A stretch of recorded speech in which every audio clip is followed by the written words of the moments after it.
back out of the lease before the move-in date if the lease wasn't signed on the Ontario standard lease form. A lease is a lease is a lease. It does not matter if it's not on the Ontario standard form or if it's written with on the back of a napkin. That is contracts. Yes. If two parties agree and sign on the dotted line, that is a official contract. So I say to that question, it is still a valid lease, and you still have to oblige the terms of the contract. It just drives me crazy that people don't want to honor contracts anymore. Like, what is going on? If you are committing to a 12-month lease, commit to the 12-month lease. Don't try to back out. I 100% agree. I think this person can back out, especially if they paid a deposit. The landlord might be willing to mutually sort of agree, but more than likely you'll forfeit your deposit. Good. Yeah. Unless obviously there are some extreme circumstances as to why they need to back out.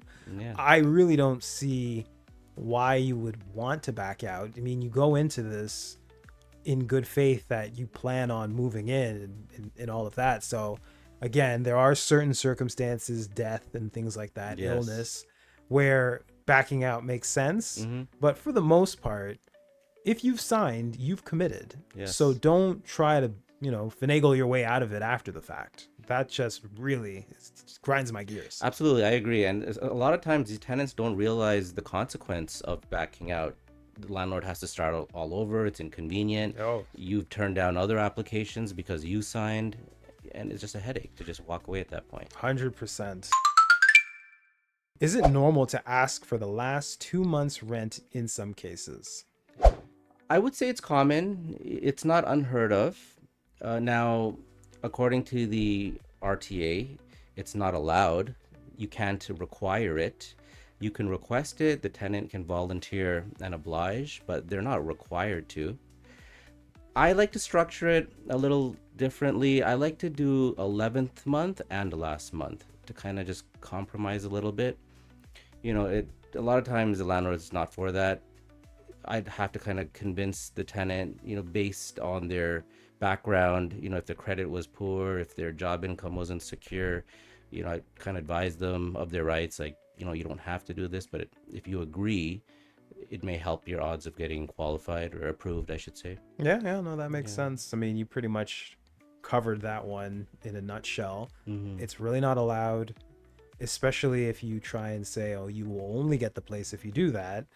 And the reason why certain landlords or property management companies are asking that, or realtors, Yes. is because of additional assurance. Right.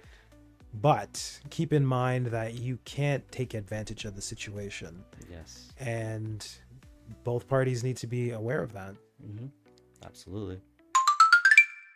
I'm moving out early September, and my landlord keeps talking about scheduling a move-out walkthrough. I'm in a condo, so no management company is involved. I've never heard of this, and we didn't do a move-in walkthrough, so I don't want to participate. Should there simply be a handover of keys and that's it? I'm thinking of scheduling it when I've moved out and leave the keys with the front desk. There's no damage, so I'm not hiding anything, but I don't see this as a necessary step. So why do you not want to participate, Mr. Tenant? That to me just seems like you're trying to hide something, even though you say you're not trying to hide something.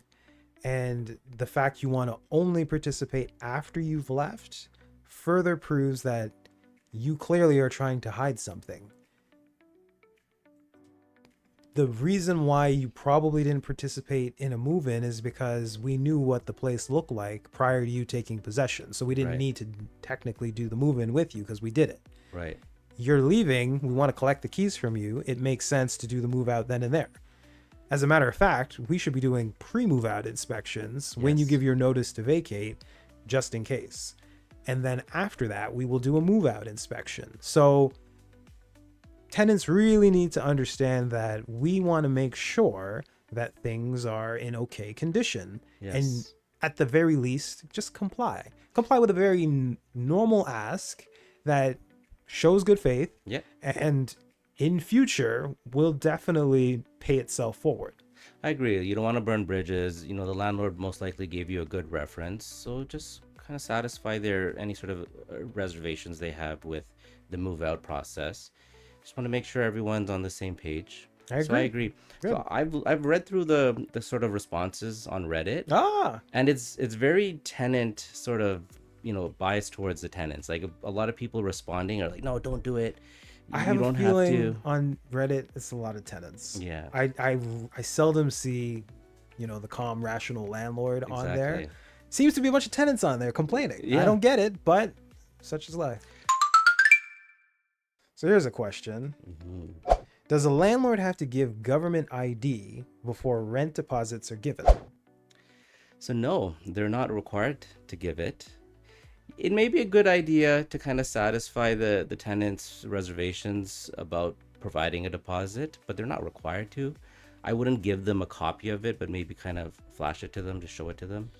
So I would assume the reason they're asking that question is for safety reasons, to make Yes. sure that they're actually conducting business with the appropriate person who owns the property. So I understand the concept. Mm-hmm. However, if I'm going to go purchase a car from a dealership, Yeah. I am not going to ask said dealership for their ID. So I think sometimes people need to change their mindset Yeah, and understand that a landlord is a business. correct. And a business does not have to produce photo ID. Yeah, you're right. I mean, it also depends where like what platform they're entering the sort of negotiations from. Is it through MLS? Is it through a property management company? You should do a little bit due diligence. Like if it's through a realtor, you should assume Checks that, and balances are in yeah, place. the realtor, the landlord is real and legit, and a property management company too, for the most part. If they have a presence, if they're well known, you should just trust the process, I would say. My landlord is coming to have the house appraised by a realtor. Can the landlord take pictures of inside of my space while I'm still living there? So I had to look this up because technically you're not allowed to. Oh, interesting. Yeah, and initially I thought as long as you're not taking pictures of, pictures on the wall and Yes. personal belongings that obviously prove who the person is, then you're still fine to do that. But under the law, the way someone's living is considered private. And so if someone, was living in poverty, let's say, Mhm. and you went in and took pictures of that, and then you basically publish pictures of someone living in poverty and the addresses associated with it, that is being interpreted as public, like giving someone's privacy, it's privacy breaches. So oddly enough, it is a problem, but generally people don't care, and they really shouldn't care because, as a tenant, that these things are going to occur. But most importantly, I recommend all landlords to have pictures ready to go of your vacant unit. So that's interesting. So is that confined to like photos, like just personal photos? I mean, obviously you're not going to have documents exposed and pictures taken. That'll be all put away. I didn't know that was Yeah, the I know. case. I definitely didn't know that either. And I think the biggest piece of that is the fact that they're being published. Right. So if I was going in to do a semi-annual inspection Yes. and taking pictures, and that's staying within the company, Yeah. that's fine. Right. But the second you're putting them online, that's where privacy is getting, is being breached. Okay, so just for the landlord to be on the safe side, they should get written confirmation that it's Something. okay. Exactly. Yeah. So get this. Mm. The landlord wants to clean my room. Is that legal? So I rent a room in Ontario in a rooming house, and my tenancy is still active.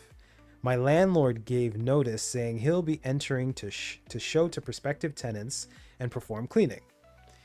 He's showing the other vacant rooms, but I don't want him entering mine for cleaning since I still live here. Is he legally allowed to do that under the RTA? And what's the best way I can respond to shut this down?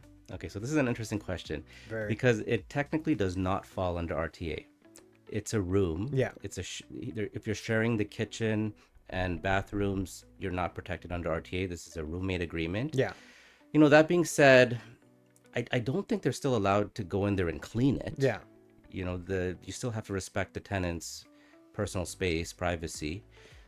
Again, I guess going back to the other question, you should still get permission in writing. Is it okay to clean? Yes. Okay, fine. But I would say no, they can't just go in there and start cleaning. So I have a different take. Mm-hmm. So it's possible that this scenario, although the landlord is showing it, they might not live there. It may be a full rooming house rental, and therefore it would fall under the RTA.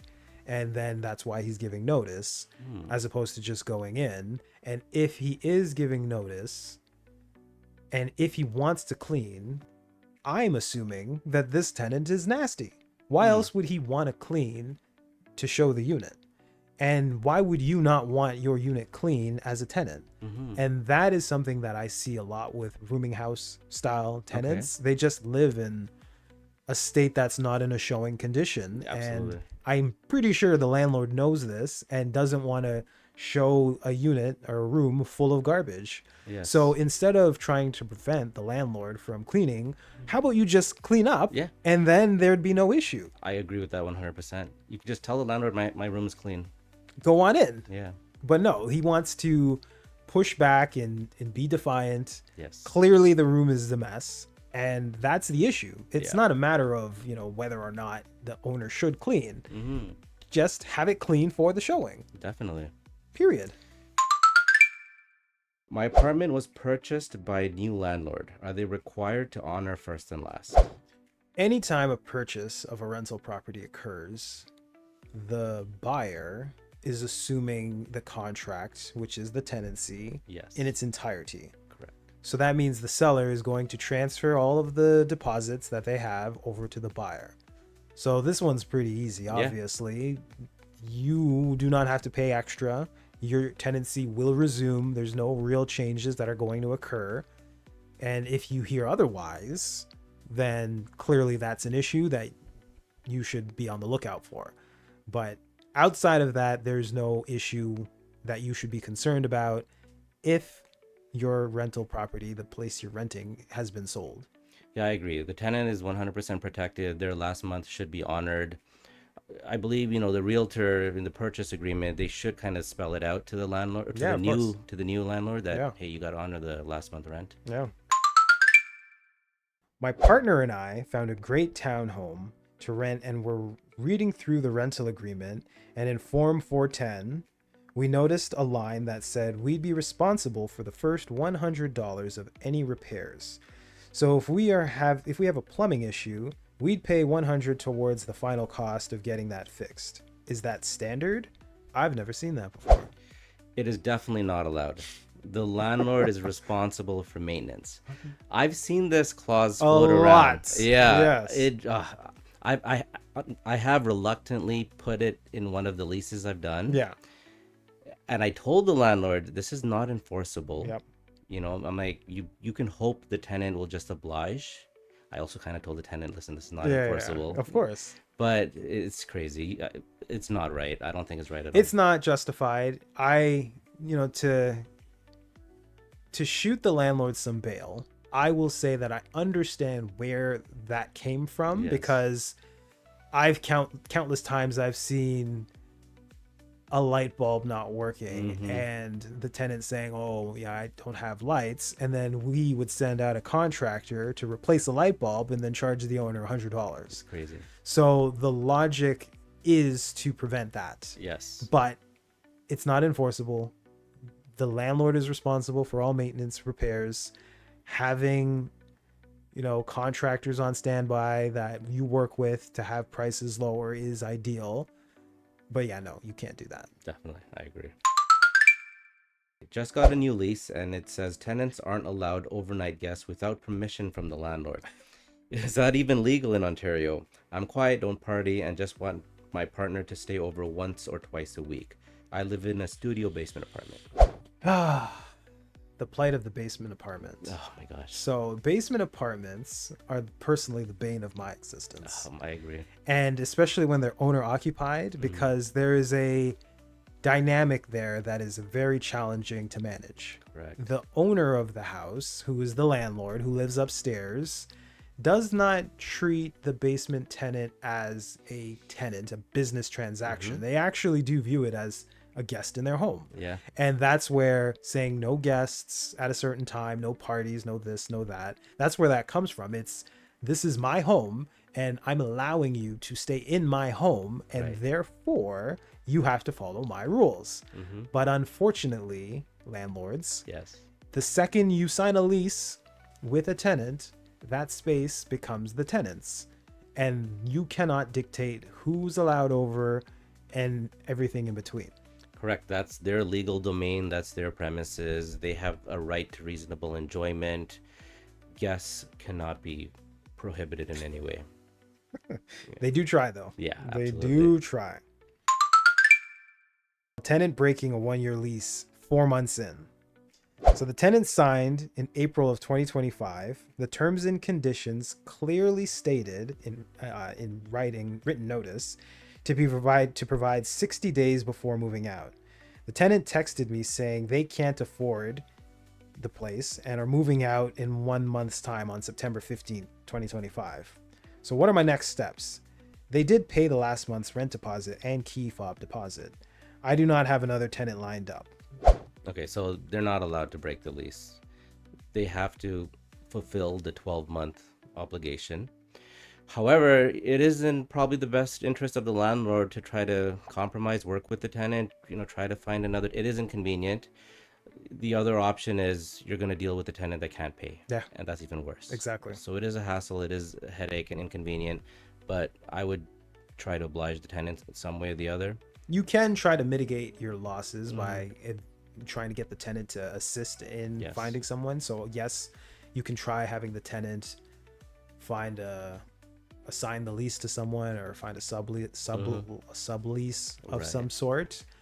But if they are just bailing on you, they're gonna bail. Yes. And I've tried forcing some tenants to stay, Yeah. and they don't care. They're gonna leave, and they know it's not worth it to try and pursue legal action against them, so they just leave.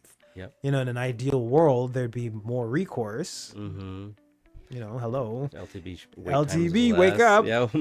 If there was more recourse, then they probably wouldn't do that. But Right. there's really nothing you can do to prevent them from leaving, and it's unfortunate, but you have to try and mitigate your losses. Yeah, especially if they're leaving the province, leaving the country. Maybe they're just being a little courteous to you by giving you notice. But yeah, a lot of tenants will just leave if they can't afford to pay. Yeah. Yeah. So this is an interesting one. Mhm. Okay, landlord keeps rejecting qualified lease takeovers. I suspect discrimination. Uh-oh. I'm an international student in Ontario trying to move out of my rental early by assigning my lease to someone else, which I understand I'm allowed to do under the RTA. I found multiple serious qualified applicants who were ready to take over, but my landlord has rejected every single one without providing any proper reason, or he does not even tell me or keep me in the loop. One potential tenant shared something that deeply concerns me. They said the landlord asked them, "Where are you from?" And after they said they're from Kenya, his attitude changed. Later, they messaged me saying, "It's probably my race, I had it coming." He asked where I'm from, which was very irrelevant and inappropriate.